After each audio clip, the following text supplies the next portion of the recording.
Una Ruta Sin Barreras podcast presenta Feminismo y Discapacidad. En Chile, al año 2024, 1.463.267 son mujeres con algún tipo de discapacidad. Hoy conversamos con una de nuestras compañeras. Buenos días, buenas tardes, buenas noches, donde quiera que estés y estés interactuando con nosotras. Te cuento que hoy día nos encontramos en la ciudad de Santiago, una ciudad que amaneció nublada, está fresquito, está rico, y estamos acá para conversar con una nueva compañera en torno a la discapacidad, el feminismo. Hoy día particularmente nos vamos a adentrar a los derechos humanos y más específicamente vamos a hablar del derecho humano a la cultura, el acceso a la cultura. Y para ello invitamos a una mujer activista. Ella es Beatriz Cabanillas Sáez. Hola, Beatriz. Hola, Sole. Mucho gusto. Igual, muy buena la invitación, muy necesaria también. Sí. Y con ella vamos a iniciar este podcast en un marzo feminista y vamos a partir, Beatriz, con la ruta. En el último año ha estado trabajando el tema de la accesibilidad a los museos, el tema de accesibilidad a distintos espacios culturales. Y nos hemos encontrado desfavorablemente con una falta de acceso tremenda. Hay ciertas iniciativas que nosotros hemos detectado que apuntan al desarrollo, ¿cierto?, de poder ir incorporando elementos de accesibilidad, pero todo esto siempre con un sesgo. Entonces, hoy día vamos a abrir la conversación en torno a aquello, porque no solo el acceso a la cultura tiene que ver con los museos, sino que tiene que ver a una multiplicidad de factores. ¿Ya? El acceso a la cultura nos hace más libres, el acceso a la cultura nos lleva también al mundo de la recreación, al mundo del ocio, al mundo que no está muy bien visibilizado. Entonces vamos a conversar de aquellos temas y otros temas también con Beatriz. Beatriz, ¿quién eres tú? ¿Quién es la Beatriz? ¿Y cuál es tu enlace con el mundo de la discapacidad? Bueno, como contexto yo soy socióloga y soy socióloga más que profesión de oficio. Es algo que yo amo mucho hacer. Y yo me especialicé en derechos humanos y dentro de eso he trabajado con una multiplicidad de grupos y una multiplicidad de temas en el ejercicio y en la vulneración de derechos. Ahora, ¿cómo llego al tema más específicamente de discapacidad y a ser activista también en discapacidad? Pues primero porque dentro de los trabajos, entre el 2014, 2016, formé parte de la comisión asesora de Michelle Bachelet para hacer la propuesta de plan nacional para la discapacidad. Propuesta que todavía está en una página web alojada y no está siendo aplicada, lamentablemente. Ahí fue, igual yo ya tenía un nexo personal con la discapacidad. Me crié con personas con discapacidad sensorial, mi abuela era ciega, mis amistades tenían discapacidad física, mi mejor amigo tenía distrofia muscular. Entonces para mí nunca fue algo extraño no fue tema. Y trabajar en la comisión me permitió ver cómo influir en otros ámbitos y yo me encargué ahí de recorrer Chile y de hacer instancias de participación ciudadana. Y como en todos esos procesos te das cuenta de una diversidad de cosas que están invisibilizadas y ahí aparecíamos a cada rato las mujeres en todas las instancias de participación. Y después de eso yo he ido especializándome más en distintos temas ligados a discapacidad y a la esfera de inclusión social. Y después ya me metí a participar en CONADIS, al Colectivo Nacional de la Discapacidad, el 2021. ahora soy parte de la mesa directiva ahí. Y uno de mis principales temas, siendo que todo es importante, todo cruza el mundo de la discapacidad, es de lo que vamos a conversar hoy, de la accesibilidad cultural. ¿Por qué la cultura se ve como un derecho olvidado, como algo que no es importante? Se ve como el derecho menos importante. Como es suntuario, al final aquí es un lujo. Entonces exacto. es como algunas personas pueden acceder y otras no, y eso no se ve como si eso no afectara el desarrollo de los seres humanos. Y si algo nos salvó en pandemia fue la cultura. Claro. Oye, Beatriz, el acceso a la cultura. ¿Por qué es tan importante el acceso a la cultura? Desde tu perspectiva, desde los trabajos que tú has realizado. Y sobre todo para las mujeres. Primero porque la cultura es un derecho y es un derecho reconocido internacionalmente. El 2022 se hizo una declaración con la UNESCO que vio toda la importancia del desarrollo cultural ligado al desarrollo integral de los países. Entonces, porque si tú hablas de los índices altos de salud mental, que aquí tenemos muchas afecciones de salud mental en Chile, estamos como entre los campeones mundiales de problemas de salud mental. Si tú ves cómo puedes incidir en eso, que no sea farmacológicamente con un enfoque absolutamente desde la parte física y química biológica, es como tú te sientes partícipe de una comunidad, cómo tú te sientes con redes de apoyo, cómo eso te ayuda con el estrés, cómo eso te ayuda a enfrentar el día a día. Y yo creo que esa declaración se junta con lo que es base, por ejemplo, en CONADI y lo que es base para personas con discapacidad, que es la Convención Internacional de los Derechos de las Personas con Discapacidad, que es el artículo 30. Entonces no es, como decías tú al inicio, el acceso a museos, el acceso a una obra de teatro, no es solamente eso, es gozar de las expresiones culturales, pero de la asistencia a eso, de la participación y de la creación de eso también. Y eso marca el desarrollo de todas las personas, de todos los seres humanos de manera integral. Entonces, ¿por qué es tan importante hablarlo en discapacidad? Porque en discapacidad todo está olvidado dentro de las políticas públicas y socialmente igual. Se ve como, no sé, se visibiliza mucho más, no sé, en una noticia, el derecho a la salud, los problemas que hay en derecho a la salud, derecho a la educación, derechos laborales, pero no existimos en la otra parte. No existimos frente a derechos culturales. O sea, nadie se pregunta si eso no es importante para una persona con discapacidad ir a un festival, acceder a una formación que esté ligada a artes. Y cómo eso ayuda, si tú vas, por ejemplo, a una instancia cultural, a un curso, eso tiene mucha importancia en la generación de redes de apoyo. Y eso para todo el mundo es importante, pero para las personas con discapacidad y específicamente para las mujeres es algo que no podemos perder. Oye, bueno, hablaste de festivales. Hoy día estamos en el contexto, hoy día comienza, el próximo fin de semana comienza Lollapalooza. Este fin de semana tenemos un gran festival en Concepción. Tú has trabajado, tú vives en Concepción. ¿Cómo ves hoy día? Porque hay muchísima gente. Sí. Y nosotros, los compañeros y compañeras con discapacidad, también nos queremos aventurar a escuchar, a estar, interactuar, ¿cierto?, con mucha gente, con los grupos musicales que van a ir. Desde tu perspectiva, ¿cómo crees tú que hoy día se trabajó el REC en Concepción?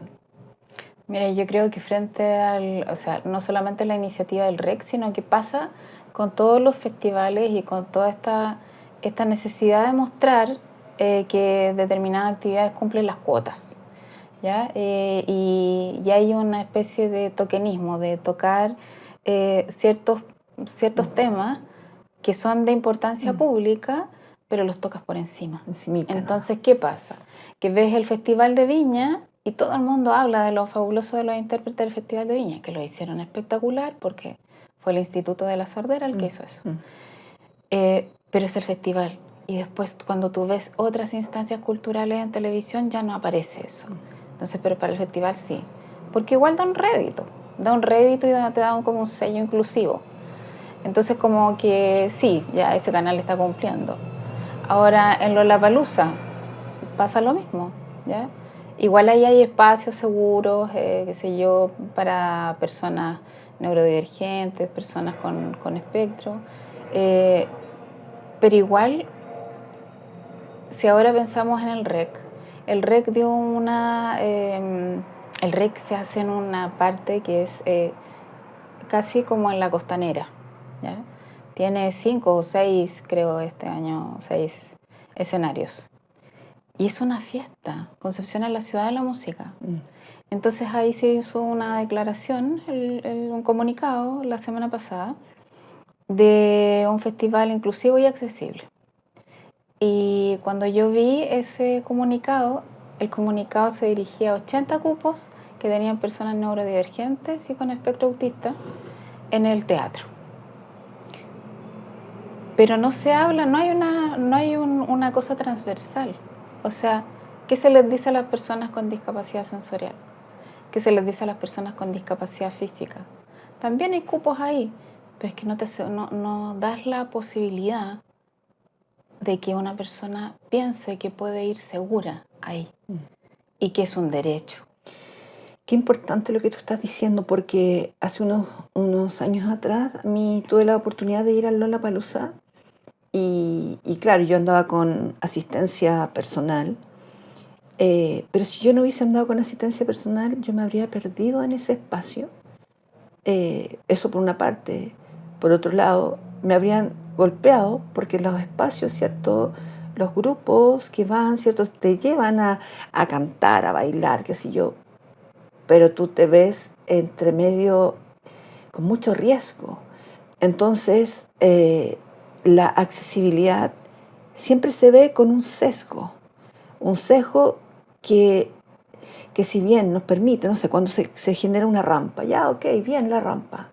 Tenemos el acceso, ¿cierto?, a personas con discapacidad, con movilidad reducida, con silla de ruedas. Pero ¿dónde está la universalidad del acceso? Siempre nosotros lo conversamos y decimos que cuando tú generas un espacio, una construcción, ¿cierto?, de un edificio, de un programa, de una obra, de lo que sea, si lo miras o lo construyes desde la accesibilidad, es mucho más amplio que después estar haciendo las modificaciones que al final terminan mucho más caras.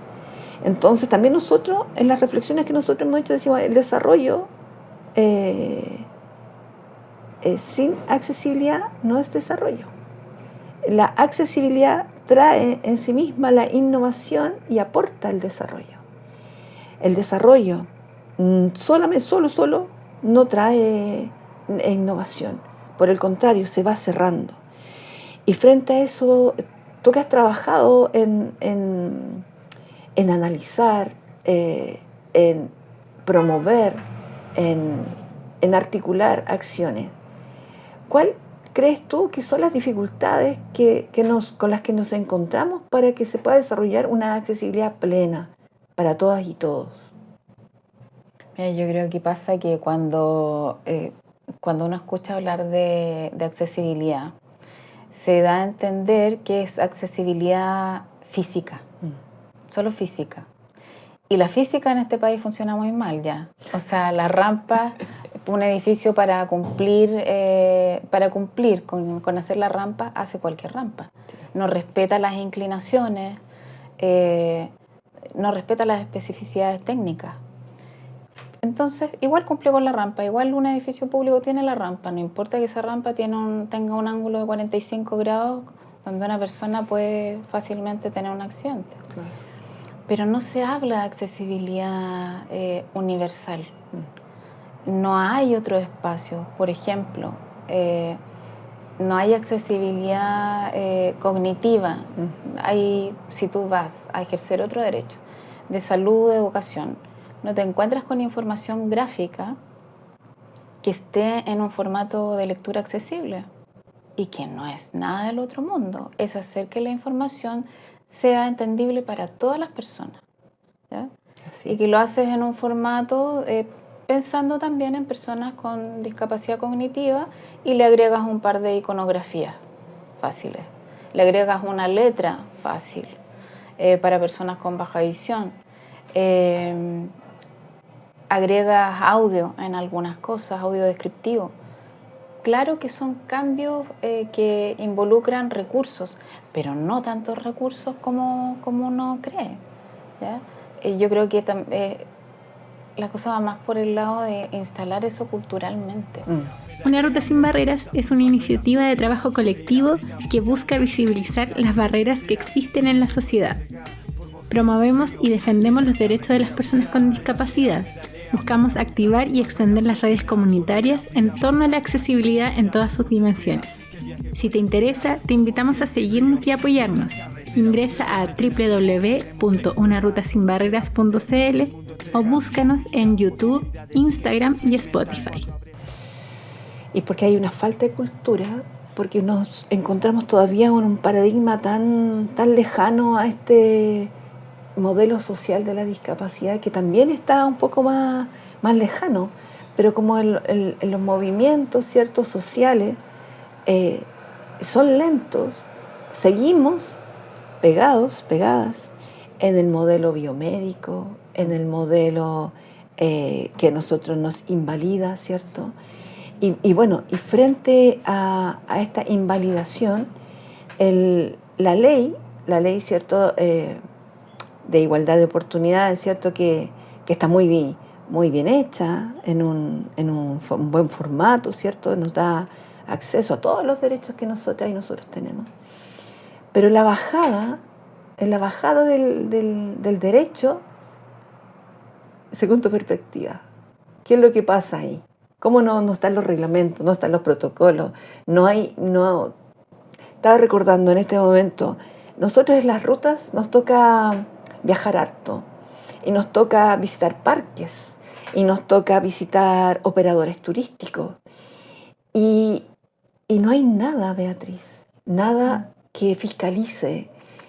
A nosotros en alguna oportunidad de hostales nos echaron por no recibir a la Frida. El parque es hermoso, ¿cierto?, donde uno puede interactuar con la naturaleza, donde uno puede vivenciar, ¿cierto?, experimentar lo que es el parque vivo. Yo sola no puedo llegar. Pero claro, el parque sí generó protocolos, ¿cierto?, que uno utiliza al interior. ¿Qué es lo que pasa, Beatriz? ¿Dónde se pierde esta lógica de una ley tan buena y en el decantar a los servicios, hacia los distintos departamentos?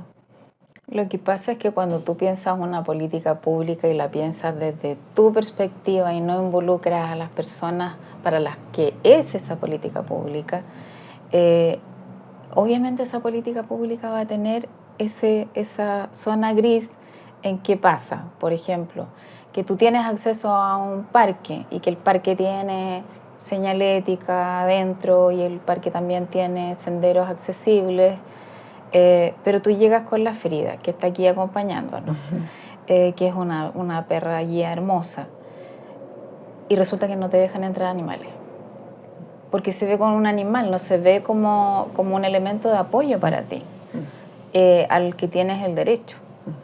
Entonces, cuando haces políticas públicas sin considerar la cotidianidad de las personas a las que está dirigida esa política, te encuentras con esas zonas grises.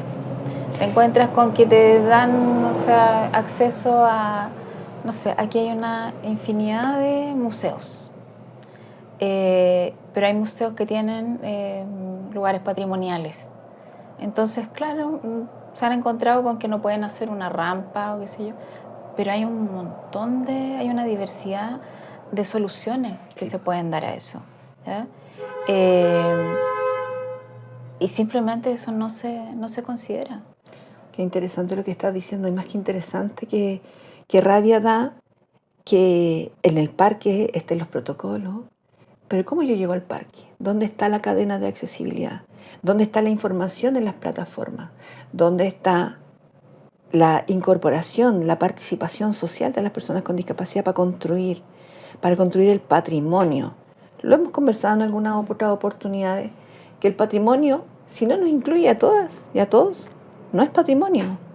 O sea, nosotros hemos visitado aquí el Museo Nacional, Histórico Nacional. Es mucha historia, pero nada de accesibilidad. Si yo no hubiese ido con asistencia, habría visitado cualquier lugar. Para mí habría sido cualquier lugar sin nada que aprender, nada que conocer. Entonces, para mí no es patrimonio si yo no puedo acceder a la información.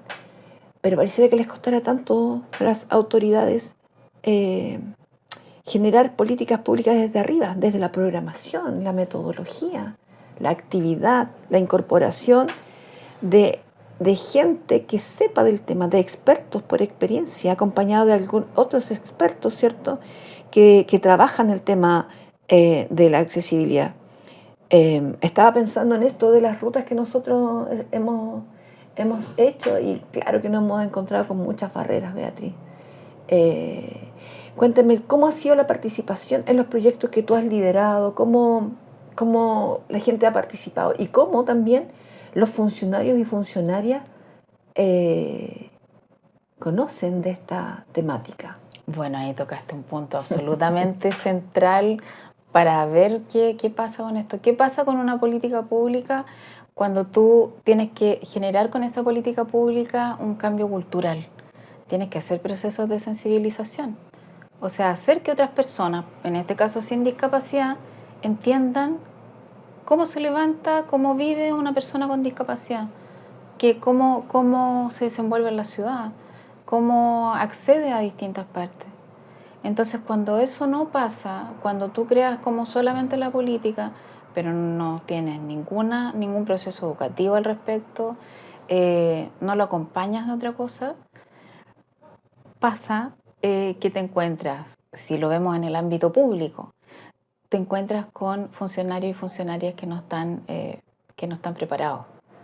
Que en muchos casos, por ejemplo, si tú vas a una cosa de salud o de educación o cualquier edificio público, va una persona sorda y no hay interpretación en lengua de señas. Va una persona con discapacidad cognitiva y tampoco tiene algún folleto o algo de lectura fácil, o lo que mencionabas tú, los sitios web. La accesibilidad digital en este momento es crucial para que las personas puedan participar, que todas las personas con discapacidad puedan sentirse parte. Y cuesta un mundo encontrar una accesibilidad digital bien hecha. Aquí, por ejemplo, ha habido retrocesos en eso. La página de la Municipalidad de Santiago era accesible y después pasó a ser no accesible. ¿Ah? Es como lo que está pasando, mira, si uno lo extrapola, no pasa solamente en Chile, cuando tú no tienes estos procesos de sensibilización cultural. Trump apenas llegó al poder, eliminó todo lo que tenía que ver con una visión integradora de la discapacidad, con una visión social. Entonces los sitios web ya no son accesibles, a los lugares no se les exige que sean accesibles. Entonces pasa que las personas con discapacidad empiezan a quedar en una zona, suena muy fuerte, pero yo creo que es justo lo que pasa. O sea, Frantz Fanon, que era un activista igual, decía que había una zona de no ser, de no existir, de que no te consideraran como persona. Y él lo aplicaba a personas afrodescendientes y todo. Pero si tú piensas en las personas con discapacidad acá, y también en la neurodivergencia, son personas que caen en esta zona de no ser, donde se elabora una política pública pero no se les pregunta, y como comentaba yo antes, hay una propuesta de plan trabajada con una serie de personas expertas de distintas áreas, o sea, una cosa de articulación intersectorial que evaluó muchos aspectos, y eso está ahora alojado en una página web. O sea, yo creo que varias personas de ahí que conformamos esa comisión intentamos aplicarlo en distintos lados. pero eso debería haber sido conocido por todo el mundo. Sí, claro. Vamos a tener que revisar la página web, a ver qué tan accesible hoy día, a ver si está ese programa para que lo podamos conocer. Oye, Beatriz, ¿y cómo tú intersectas a nosotras, las mujeres con discapacidad, y el feminismo hoy día? Ese es un mega tema. Ya lo hemos tocado antes y es algo que cruza todo. La interseccionalidad, todo este cruce de muchas variables, siempre nos afecta más a las mujeres. Sí. ¿Por qué? Porque si uno piensa aquí, primero, Chile es un país con feminización de la pobreza.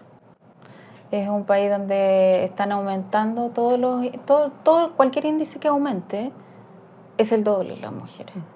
Si uno piensa en el tema específico de discapacidad, se dobla los hombres. O sea, en Chile hay aproximadamente más de 1.500.000 en mujeres con discapacidad. Y si tú lo llevas al tema que es inseparable la discapacidad de personas que ejercen cuidado, la mayoría de las personas que ejercen cuidado son mujeres, ¿ya? Ahora, hace muy poquito, en la Universidad Católica, por el Centro de Envejecimiento, arrojó unos datos. Entonces, cuando se dice quiénes ejercen cuidado con personas de discapacidad leve, es más del 70%. Con discapacidad moderada, más del 80%. Y es casi como tragicómico, porque cuando llegas a quienes cuidan a personas con discapacidad severa, llegas al 97-98%.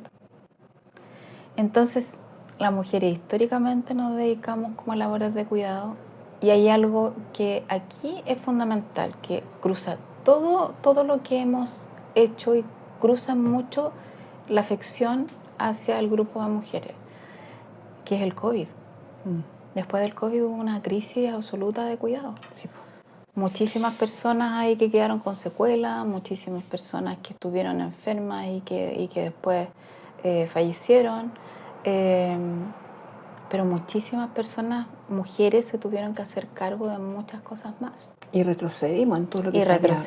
todo lo que se había avanzado anteriormente, ¿no? Y cuando tú dices como la mirada feminista, pasa lo mismo que dije hace un rato. O sea, yo igual siento que ahí hay una deuda, y también lo hemos conversado, y lo hemos conversado como dentro del colectivo también. Cuando se habla de diversidad y de todas las corrientes como políticamente correctas, se integran las diversidades, por ejemplo, de orientación sexual, que está excelente, pero tú no cruzas eso con otra variable. ¿Qué hace una persona que tiene discapacidad y también pertenece a la comunidad LGBTIQ+, que hay en el colectivo, por ejemplo? Va sumando dificultades, va sumando trabas. Pero ahí, por ejemplo, si yo pienso como en ejercicio del derecho a la cultura y cómo se liga eso al derecho a la participación en la comunidad, ¿cómo haces tú para que una persona con discapacidad leve o moderada física, o una persona mira, estoy pensando, yo fui con 2 mujeres a ver a Charly García hace un tiempo atrás. Una tenía osteogénesis imperfecta y la otra tenía fibromialgia. Y dijimos que teníamos que estar en el espacio de discapacidad. Claro. Y nos dijeron que era un espacio para silla de ruedas. ¿Te fijas? Entonces, eso afecta a todo el mundo, pero resulta que a estas 2 mujeres con las que yo había ido les costaba mucho más salir de la casa. Claro. Y son mujeres que viven cuidadas por mujeres. Entonces eso se hace mucho más difícil y te encuentras con esa traba también. Entonces creo que el cruce entre discapacidad y cómo eso nos afecta a las mujeres, como somos el doble de los hombres, como somos el doble de los hombres en el cuidado, no se hace visible. Es como lo sabemos, pero es como que es una cosa silenciosa y es como si fuera algo heredado, como si fuera algo natural. Lo sabemos, sigamos para adelante nomás. Como que no nos detenemos a reflexionar. Exacto. Y a decir, ya, pues ya, sí, lo sabemos. Pero ¿qué hacemos por esto que nos está vulnerando constantemente. ¿Qué hacemos para cambiarlo? ¿Qué hacemos para cambiarlo? Mucho escuchamos, ¿cierto?, que sostenemos el país, la economía no se mueve si nosotros no estamos cuidando. Porque eso es lo que ha dicho el presidente, y no solo el presidente, lo ha dicho varias gente.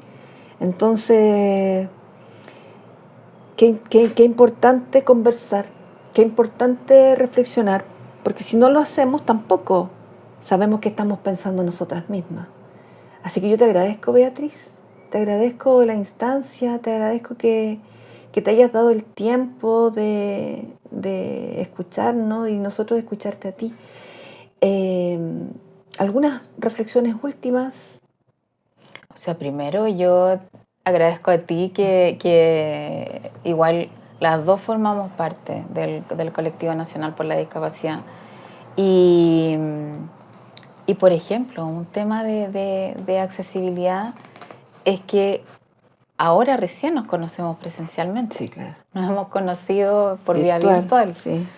Y generar este tipo de podcast ya es una iniciativa muy potente porque nacieron para resaltar el 8M y para resaltar no solamente el 8M, sino todo el mes vamos a estar hablando de distintos temas con distintas mujeres que viven distintas realidades.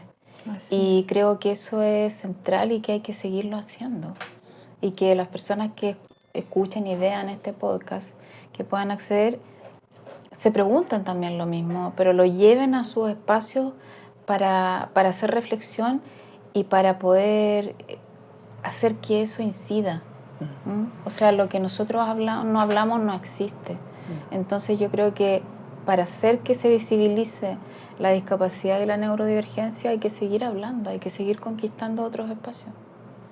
Y tenemos que conquistarnos a nosotras mismas, reconocernos como mujeres con discapacidad, y reconocernos en ello y abrazarnos, creo yo.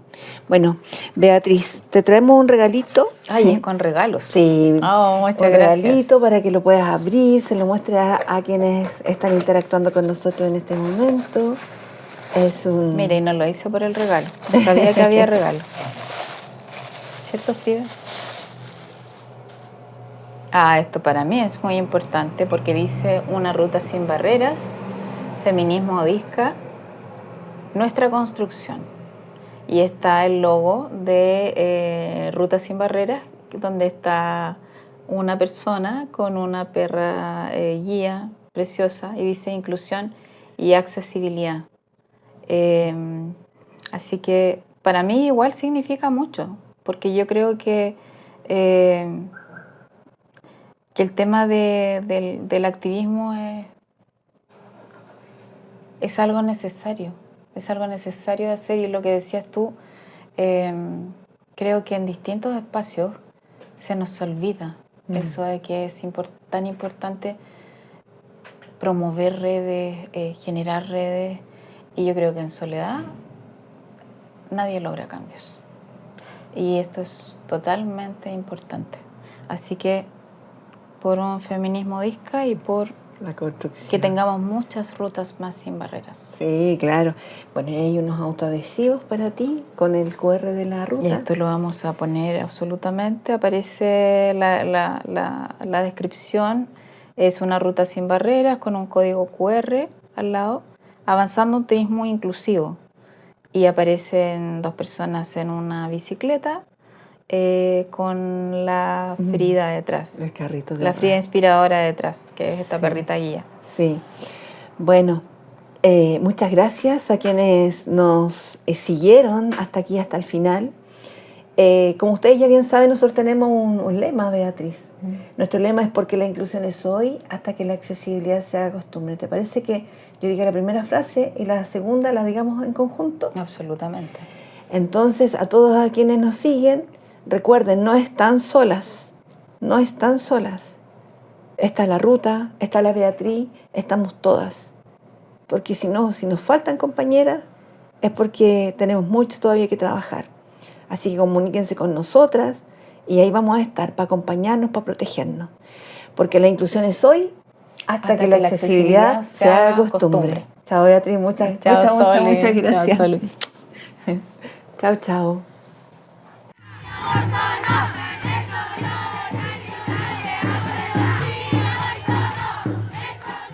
Hasta aquí este podcast. Participa suscribiéndote, compartiendo y comentando. Gracias por escucharnos. Conducción, Soledad Toro. Locución, Carla Fernández. Una producción de Una Ruta Sin Barreras.